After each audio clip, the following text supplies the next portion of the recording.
Loose বিক্রি করি, এটা যে কেজি হচ্ছে 960 টাকা। আর এটা হচ্ছে শুকনো খেজুর 250 টাকা।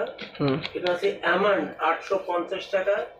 আর কর্নেটো আছে, আছে। এটা হচ্ছে কিশমিশ 350 টাকা। এটা একটু বেশি দাম 900 টাকা। আর এটা হচ্ছে চেরি 250 টাকা। এছাড়া এই যে খেজুর আছে, বিভিন্ন ধরনের খেজুর আছে।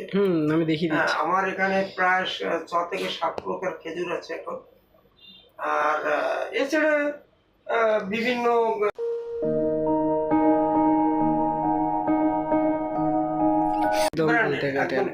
আমি ওই নন ব্র্যান্ডেড গুডস বিক্রি করি না, যা আছে মোটামুটি স্ট্যান্ডার্ড সমস্ত মালামাল। সেইভাবে আমার কাস্টমারও আসে স্ট্যান্ডার্ড টাইপের কাস্টমার। এবং আমার ভালো লাগে তাদের সঙ্গে কথা বলা বা তাদের সঙ্গে বেচাকেনা করা। এই যে আঙ্কেল এলো, এই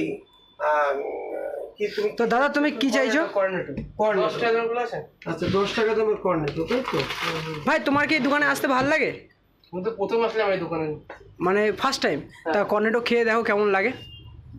আচ্ছা অ্যাকচুয়ালি তো একটা আমুল কোম্পানির তো ভালো হতো, মানে নো ডাউট, এটা চোখ বন্ধ করে বলা যায়।